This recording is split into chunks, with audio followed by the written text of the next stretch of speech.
Thank you guys for coming and taking this interview. My name is Ebenhart. Today I'm being joined by the devs from the Classic dev team. Would you guys like to introduce yourselves? Sure. I'm Josh Greenfield. I'm a senior game producer on WoW Classic. Been at Blizzard for about 15 years, been on Classic since the very beginning. Hey there, I'm Tim Jones. I'm the assistant lead game designer for WoW Classic. I've also been at Blizzard for about 15 years, so having a lot of fun being here today. Lovely to have you both. So I'm just going to dive into it because I know we only have a limited amount of time. But my first question is, Baseball's reception has been incredibly positive, and considering how different SoD is from Classic, how does the team decide what to add or change when it comes to Season of Discovery, considering things have to stay Classic? I think from the very beginning, and this changes phase from phase, but one of our main goals was to add to the world, make the world as the main character of Classic, and we wanted to enrich the leveling experience as much as possible. And you know, one thing that we thought would be really interesting were the idea of level up raids and how people would integrate those into their leveling experience. And I think that was largely successful. People leveling up are still incorporating Black Fathom Deeps and Nomer Gun and Sunken Temple into their leveling experience, as well as they were interesting at the time for being an endgame activity. And I think I'm leveling a new paladin up on Wild Growth, and I'm enjoying just incorporating doing rune discoveries alongside my normal quest progression in the outdoor world. So I think we've wanted to make fun and cool content that really builds up what players can do in the outdoor world by themselves and with each other, and that that continues. You want to add anything, Josh?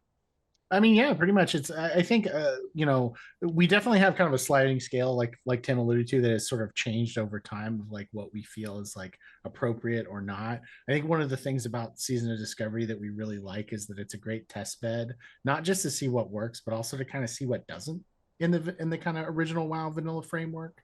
And that's almost as important as the successes, is looking at what doesn't entirely succeed and being able to kind of like put a flag in the ground there, like let's remember that for whatever we do next. And so that's been super valuable, and I think I think that's one of the best parts of working on this. Oh, good enough. Thank you very much. That does make sense because I know SoD has had a lot of ups and a few downs here and there. Sure. So my next question is, with Demonfall Canyon, it's a completely new dungeon, and nobody would have expected that to be added to the game. People might have expected Karazhan Crypts or like other dungeons like Scarlet Crusade. So what made the team decide to go with Demonfall Canyon as a new dungeon or a new thing being added to Season of Discovery? Go ahead, Tim. Oh, you can go. You sound like you're about to say something.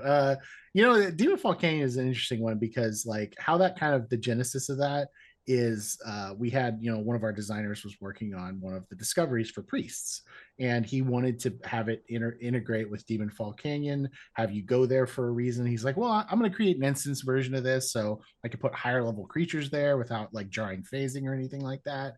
And then kind of pretty quickly we're just like, why don't we just make a dungeon? Like, let's just do that. And it I think it worked out really well. It just made sense at the time. I think a lot of things we do, like our team, one of the benefits of kind of being able to move quickly and pivot quickly is that we can kind of make a quick decision and be like, okay, let's act on this. We're excited about this. Let's just go ahead and do it. That's kind of one of those things that it just sort of made sense in the moment, and we decided to go ahead and push forward with it. And it was also to just kind of see like let's sort of float this out there and see how people react. And I think it's been super successful. The dungeon's pretty popular. I've enjoyed it. A lot of my friends have enjoyed it. A lot of players that I play with enjoy it. So I think it's been pretty good. No, it has been an amazing dungeon. It was really interesting to go in there and see it. Like I didn't expect it, and it was really interesting considering it was scaled correct to level 60 as well. So. Mm-hmm. Mm-hmm. So then my next question is, why did you guys choose to add a new boss, for example, the 11th boss to Molten Core, as the player base is leveling it gone to calling it the IKEA meatball? How did that go down, and how did you guys decide this boss was the right fit for Molten Core? I mean, in the early discussions about what we would do to Molten Core, we wanted we wanted to preserve people's original experience. There's a lot of people who have gathered up all these abilities who want to go into these places that they are now very familiar with. These are not new places or reimagined places in the same sense that, like, Black Fathom Deeps and Numragon, where they have a much more established head canon than those dungeons that were sort of chosen because they weren't as popular while leveling up. And so we wanted to make an experience that was familiar, that had some mechanics that were new. That's why we brought some of the Season of Mastery mechanics. It might be too subtle, but there are new things that happen on each boss on every difficulty. We wanted to evoke sort of the heat of the intensity of Ragnaros.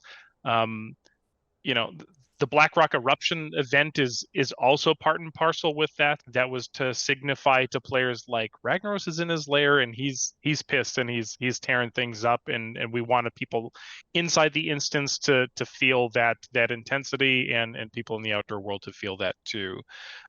As far as the Molten Core, I mean, part of it is kind of funny that you would fight the Molten Core itself. What is the Molten Core? Well, it's probably a ball of molten lava. Part of it is, art, where we are sort of establishing our legitimacy as a team, and part of that is building stronger relationships with the other teams at Blizzard, like getting official support from our art team, and we're starting to see that. A lot of the stuff that we've built in terms of new abilities, a lot of that is just sort of scrappy designer art, where we've had to throw things together and mash things from existing spell effects. But we got a little budget and time from our artists to craft us a new boss with some new animations that we thought was really cool. It's a little simple, but it's heading in a new direction. It's a new relationship, and I think I hope people can see that it's the start of hopefully something bigger. That makes perfect sense, because I did wonder about, like, the classic Devtic art team and all that stuff. So it does make sense that you guys now have that official support. So we'll get better and better models and things in the future. So, but yeah, we also wanted to play up the idea of, like, the Hydraxian water lords. We wanted their story to see. We wanted players to be able to work beside them in tackling and sort of pushing Ragnaros back and the power of the Firelands back. And so just it's delicate, because people's preconceived notions of what Molten Core is very strong, much stronger than previous dungeons. So we thought that this was a light touch, but we had fun with it. Okay, that makes perfect sense. So then, with Molten Core getting an extra 11th boss, do you guys see new bosses being added to existing future raids like Blackwing Lair or AQ, or even new world bosses, especially with the instance technology? I think it will look at what makes sense at the time. Molten Core seemed like a pretty, like, we've done a couple of different iterations of original WoW at this point, and it seemed like a good opportunity. It's like, let's spice it up a little bit. Let's add a little bit something new. It made sense there. I never say never. I think we're looking at every raid tier and every content phase kind of as a case by case basis. We're not necessarily looking to set up a rigid paradigm that we follow every single time. Like, we could do something completely different. We could scrap the difficulties and do something else for Blackwing Lair or AQ40, or maybe not even AQ40, might be AQ20. I don't know. So there's a lot of different things we could do, and we're not really constraining ourselves to one paradigm at this point. I will say, for next year, though, like, if you can look closely at what people are building up towards and what we did in this most recent phase with the world bosses, we wanted to make the world bosses more accessible to people. It's a piece of content that not a lot of people got to experience. in Era. And so I think we've been successful in exposing people to the Kazakh and Azure Ghost fights. There is a larger than life encounter that ties into something that people are doing now and will build towards more next phase. Could we apply the line of thinking that we had for our world bosses to whatever encounter that is, to let more people experience that and be rewarded by that? Maybe. I'll let you figure out what I'm talking about. No, I have quite a few ideas there. Gonna Okay. be videos in the future on that stuff. So now that we are in phase 4 and going through the end game, in a blue post you guys mentioned that Blackwing Lair was going to come out within a few weeks. Is it just Blackwing Lair that's going to be accelerated, or is the whole of SoD going to be accelerated? Yeah, I think there may be a little bit of a misunderstanding there. I'm not exactly sure. I'm not sure what that blue post, where that came from. Like a few weeks thing. Like, we're not going to put out raid tiers every month. Like, we're not going to do like a 4-week cadence. They're gonna have some time to breathe. Now, will it be like the 2019 cadence? No, it won't be. Okay. It won't be that long. We're not going to do 4, 5, 6 month raid tiers, but we're definitely not going to do 1 month raid tiers either. Especially, we've put a lot of effort into sort of the difficulty levels and the new gear. We made 1,000 new items for this patch. Many of those were in Molten Core, like revamped items in Molten Core and new tier sets. We want to let you get a chance to get that stuff and have it and enjoy it for a minute before we kind of shuffle you into the next thing. And so, like, we're gonna have a good amount of time in the raid tier. It's not going to be like 3, 4, 5 months, but it's not going to be 4 weeks either. That's actually good news. I was actually kind of worried about that. I was like, 4 weeks, damn, that's not enough time. No, there's so much to do right now. Why would we rush you through it? Like, it doesn't make much sense. Thank you for clarifying that. And SoD is a very popular game mode, even with its ups and downs, like I said. But people have been curious about the future of the characters. And I know every interview, every time you guys talk to people, they ask about what happens to their characters at the end. Do you guys know if you'll be able to tell people or expand upon what happens at the end now that we're in phase 4? Like, will it be era characters or things of that nature? We're in a little bit of a tricky spot because the sheer scope of things we've added for Season of Discovery, and we'll probably continue to add, especially in terms of like itemization and stuff like that.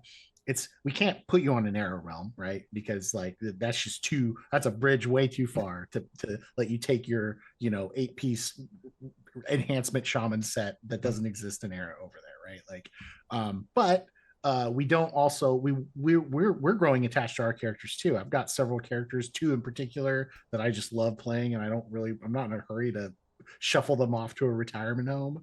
And so I think that the thing that we've kind of been telling folks is that, like, if you want to make an Atiesh, you should feel secure that you're going to get to make that Atiesh and enjoy it for a minute before this whole thing ends. We while we're still trying to figure out exactly where you will end up at the end, we don't have any firm plans to just say, okay, 3 months after Naxx comes out, the server's done and we're making you move and we're shutting it down. I don't think it's really going to be that way. We're gonna let it run. We're gonna let this exist for a while, and I think there's a contingent of folks, I think, that will want to keep playing this in some form or another, no matter what we do after it. And I don't want to cut them off at the knees. I don't think we really want that. So it's a little bit of a wishy-washy answer, but at the same point, like, we want to let you have time to enjoy your characters and where they end up. And we also want to make sure that wherever they do end up eventually is a place that is cool and it's a good ecosystem for what Season of Discovery was. Thank you very much, because I know a lot of people have been super curious because they don't want to put all this effort into their character and then lose or anything. So it's good to know that we are getting something, maybe not Era, but something similar at the least. Yeah. I can't see a world where we'll just delete the characters. That's just not going to happen. But thank you for answering that. So then my next question is going back to Molten Core. Heat levels are a new and interesting system for adding essentially hardcore/heroic mode into the classic ecosystem. What was the design philosophy in regards to adding this to the game, especially since for most people, heroic or hard mode isn't a classic feature? We have such a variety of players in Season of Discovery. Absolutely. We have a lot of people with different goals and different ideas of what the game should be and how true to the source material or how different from the source material they want things. And so Molten Core was an attempt at trying to create a lot of different experiences for very different people. You know, and we're still looking at data to make sure that our goals, our design goals for those intentions are met.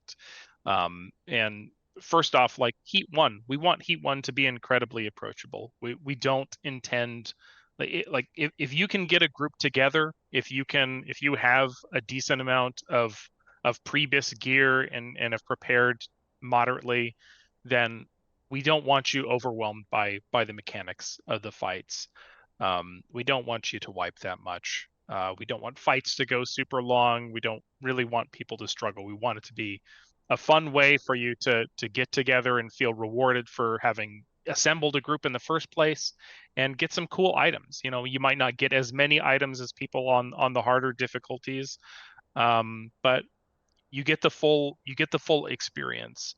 And if you want to push yourself to the harder difficulties, then there is that opportunity. And we, you know, it's an experiment. We're seeing if fire resistance or resistance in general, you know, plays well as sort of a soft cap system, or a kind of a hard cap system where it is right now. In terms of player progression, and we've done what we can with itemization to offer lots of fire resistance on tier 1. We also don't want to disincentivize people from playing with all the new items that they get. I know it's a bit more restrictive once you get into Heat 3, but the tools are there itemization wise, and from enchants, from different items and reputations, and being able to get the patterns from the Thorium Brotherhood and craft those super heavy fire resistance pieces and still integrate that with your 6-piece tier 1. It might not be the exact best in slot set of gear that you had in mind, but it still allows for some of the really cool pieces for you to play with on those higher difficulties once you build out your set. I think to kind of expand on that too a little bit, like one of the things we do quite a bit on the classic team is we try and think of we try and evoke the feeling that you had, you know, without necessarily we can't recreate the place where we were at our lives, or every piece of the experience that we experienced in 2005 or whatever. But what we can do is we can try and hone in on like what's the feeling and like what's the vibe of kind of like how you approach this, and see in what ways can we emulate that.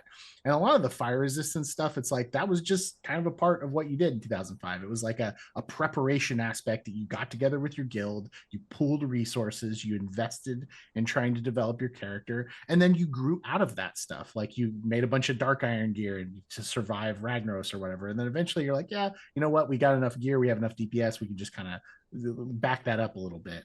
And that's one of the things that we tried to build on with like the tier sets. Like, you know, I did Molten Core last night. I got 3 pieces of my tier. I got really lucky with the drops, and I already have, but just with that and an Arcanum and like one other item, I'm already at enough passive fire resistance to be good to go in Heat 2. And that's what we wanted. Like the negative aspect of fire resistance was something that was like, I can't wear my best stuff. It's like, well, let's just put fire resistance on your best stuff.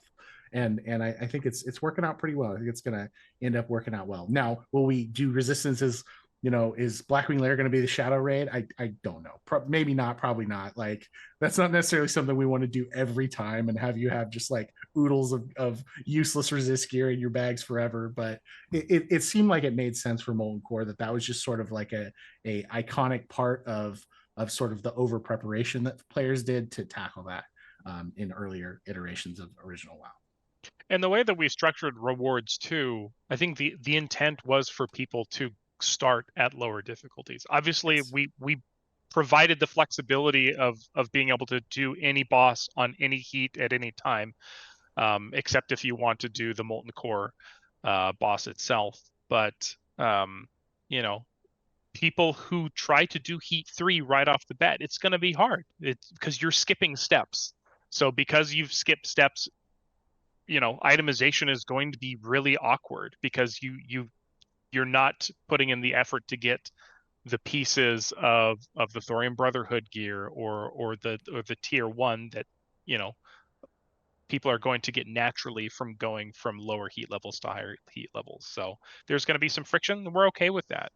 Are there ways that we can make lower heats easier if too many people are running into brick walls? Absolutely. Are there maybe some improvements to the sort of the binary nature of the damage multipliers when you take fire damage on higher heats? Yeah, we can look at that too. But we're learning, and we're excited to look at the data coming in this week from the first week of people doing MC. Yeah, no, that makes perfect sense, because for me in particular, we went in with heat level 3. We were like, all right, let's go down, and then we went down, and then we full cleared on heat level 1 because we brought a couple of new people. You know, not everybody was as prepared as they could have been. So it is nice that the heat levels have that flexibility. As you get geared, you can keep progressing further and further. So then continuing on with the Blackrock mount in particular, the Blackrock Eruption event was a somewhat controversial event, even though I personally enjoyed it. But do you think that adding PvP portion of the event to a hotspot of PvE activity is something you guys will consider continuing in the future? Short answer, probably not. I mean, like the you know, contrary to maybe popular belief, the PvP realms, the major ones, Living Flame, Lone Wolf, Crusader Strike, they're still perfectly balanced on a login, like average players on each faction logged in time. And we kind of knew that Blackrock Mountain was going to be a battleground anyway, and we felt like never in WoW's history have the factions had the tools, like in terms of like numerical balance, to be able to have good fights there. But what ends up happening, I think, is one faction decides that they want something different out of that experience than another one, and the one that's maybe focused on, well, I just really want to get to the dungeon and do the dungeon, they might have a worse time than the guy who says, I want to stop you from getting to the dungeon. And so that's something I think want to consider. We're looking at the Blackrock event. We might make adjustments to it in terms of the PvP portion of it. I think the PvE portion of it has been incredibly successful. I think that's been pretty much exactly where we wanted it to, in terms of like your time investment in it each day. We learned a lot of great lessons from previous phases when we made that event. And I think overall it's something we want to carry forward, but the PvP sections, we need to rethink kind of like what is good world PvP. And like we say this, we don't say this to give like a cop-out answer, but it's like it is all kind of an experiment. We kind of wanted to see what happened. And this is another thing, we've seen what happens, and we'll make adjustments in the future. Yeah, I will say I love what some of the era communities are doing with their PvP events that they're doing, like the battle between like in off the east coast of Barrens. Like that stuff's incredibly exciting and fun to see. So if there's anything that we can do to sort of give players the tools to have those outdoor spontaneous PvP events, definitely looking into that. That makes perfect sense, because the PvE portion of the event was everyone's like that. I've heard nothing negative about it.